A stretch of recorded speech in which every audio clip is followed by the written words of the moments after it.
5 pemimpin muslim yang mau melunasi utang dari seluruh rakyatnya yang wafat meninggal dunia masih memiliki utang. Hanya ada 5 orang saja sepanjang sejarah peradaban dunia, mulai sejak Nabi Adam sampai sekarang. Dari seluruh pemimpin sedunia, mulai dari zaman ke zaman, hanya ada 5 orang saja yang 5-limanya ini beragama Islam.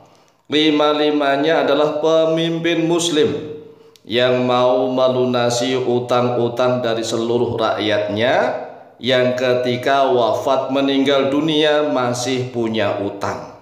Nah, inilah yang harus diketahui oleh mayoritas orang Islam di Indonesia. Karena mayoritas orang Islam di Indonesia itu belum tahu tentang kenyataan ini. Padahal ini adalah kisah nyata, sejarah nyata sepanjang peradaban dunia.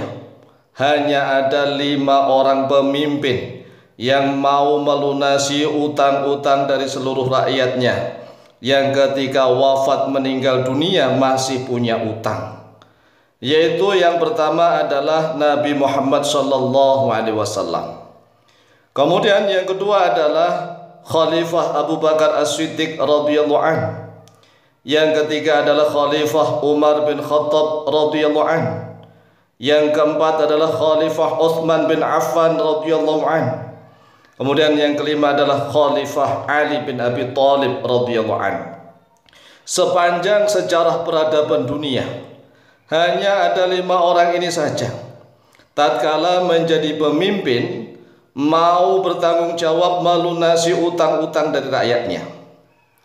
Qala Rasulullah sallallahu alaihi wasallam, telah bersabda oleh Rasulullah sallallahu alaihi wasallam, ana aula bil mu'minina min anfusihim, faman tuwfiya wa alaihi daynun fa alayya qada'uhu, wa man taraka malan fa huwa li warathatihi.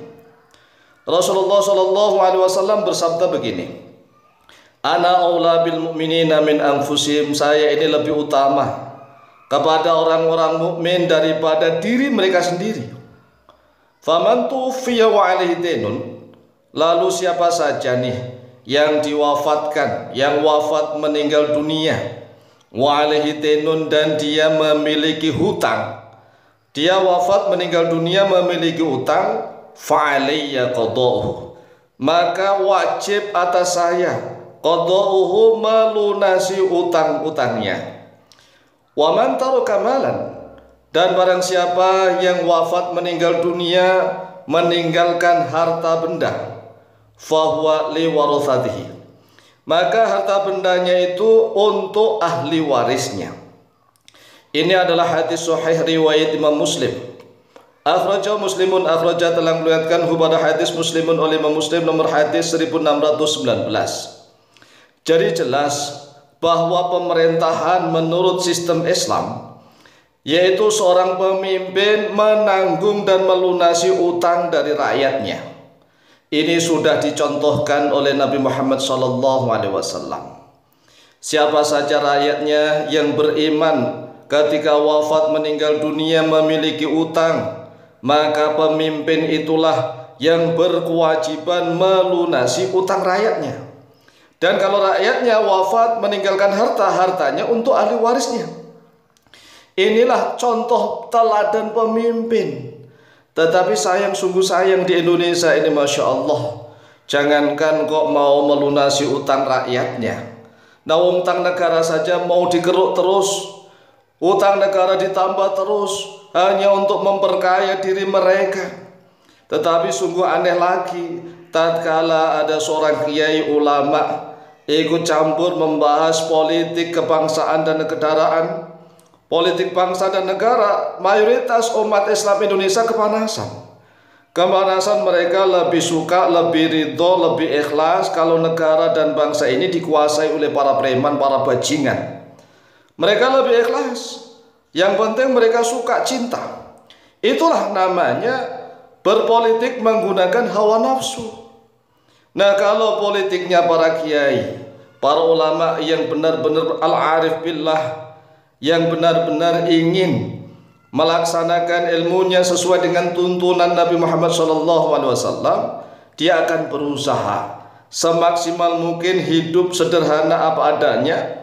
Yang penting seluruh rakyatnya hidup makmur, sejahtera, kaya raya. An Abi Hurairah radhiyallahu an, telah diriwayatkan dari Abu Hurairah radhiyallahu an, qala Nabi sallallahu alaihi wasallam, dan Rasulullah sallallahu alaihi wasallam bersabda begini, as-sultan waliyyu man la waliyya lahu. As-sultanu seorang sultan, seorang pemimpin, seorang presiden, waliyyu man yaitu walinya orang, la waliyya lahu yang tidak memiliki wali baginya. Rawahu Abu Dawud. Jadi setiap pemimpin itu harus mau menjadi wali, yaitu waliul amri. Pemimpin adalah waliul amri yang bertanggung jawab atas seluruh rakyatnya, dunia dan akhirat. Inilah pemimpin yang benar. Tapi aneh, sungguh aneh rakyat Indonesia. Coba aja kita lihat. Tatkala kami sudah ikut membahas tentang politik, menjauh semua, menjauh. Kiai itu harus ngaji saja, padahal ngaji yang paling berat, yang tinggi adalah ngaji tentang siasa Islamiyah, yaitu ngaji tentang politik Islam. Bagaimana bangsa dan negara kita ini dijalankan sesuai dengan amanat Undang-Undang tahun 1945 yang berdasarkan Pancasila, sila pertama, ketuhanan yang Maha Esa.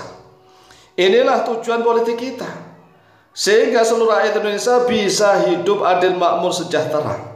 Nah, pertanyaannya, zaman Nabi Muhammad SAW belum ada pajak dari rakyat. Belum ada pajak, tapi beliaunya mampu menanggung dan melunasi utang dari setiap rakyatnya yang wafat meninggal dunia dalam keadaan punya utang. Demikian pula Abu Bakar As-Siddiq juga belum menarik pajak. Seketika Khalifah Umar bin Khattab baru adanya kharaj. Kharaj itu adalah pajak untuk lahan tanah yang subur.